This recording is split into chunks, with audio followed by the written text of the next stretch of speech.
Time travelling ice cream బండి. ఒక చిన్న ఊరిలో రవి అనే 10 ఏళ్ల బాలుడు ఉండేవాడు.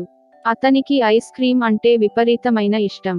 రోజూ సాయంత్రం ఊర్లోకి వచ్చే ఐస్ క్రీం ట్రక్కు కోసం ఎదురు చూస్తుండేవాడు. ఆ ట్రక్కును దాసు తాతయ్య నడిపేవాడు. రోజు వెళ్లడం వల్లన రవికి దాసు తాతయ్యతో మంచి స్నేహం ఏర్పడింది. ఒకరోజు రవి ట్రక్కు దగ్గరికి వెళ్లి కొత్త రుచుల గురించి అడిగాడు. అప్పుడు దాసు తాతయ్య ఒక విషయం రహస్యంగా చెప్పాడు. ఈ ట్రక్కులో ఒక ప్రత్యేకమైన బటన్ ఉంది. దాన్ని నొక్కితే మనం కాలయానం చేయగలం. రవి నవ్వి, తాతయ్య, ఇది కథలా ఉంది అన్నాడు. అప్పుడు రామయ్య, కాదు రవి, నాకు టైం ట్రావెలింగ్ ఐస్ క్రీం బండి దొరికినట్లు కల వచ్చింది. కళ్ళు తెరిచి చూస్తే నిజంగానే ఐస్ క్రీం బండి నా ఎదురుగా ఉంది. ఇది నిజం. నేను కూడా నీలాగే నమ్మలేకపోయాను అన్నాడు. రవి వెంటనే ఉత్సాహంతో ఆ బటన్ నొక్కేశాడు. ఒక్కసారిగా ట్రక్కు భూభాగం పైకి లేచి స్పీడుగా తిరగసాగింది. ఒక్కసారిగా ఒక వెలుగు కాంతి మెరిసింది.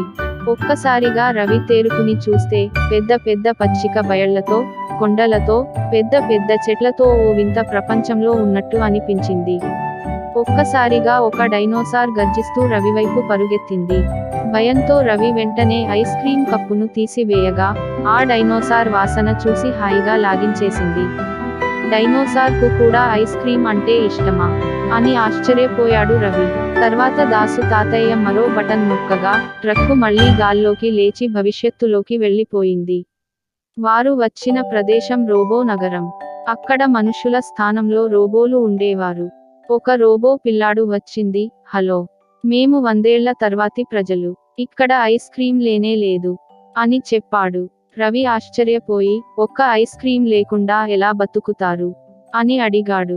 వెంటనే అతను రోబోలతో కలిసి ఐస్ క్రీం తయారు చేయడం నేర్పాడు. అక్కడ ఉన్న రోబోలు ఐస్ క్రీం టేస్ట్ చేసి మైమరచిపోయారు. అవి తింటుండగానే దాసు తాతయ్య మళ్లీ బటన్ నొక్కగా వారు తిరిగి తమ ఊరికి వచ్చారు. కానీ రవికి ఈ ప్రయాణం ఒక అద్భుతమైన అనుభూతి ఇచ్చింది.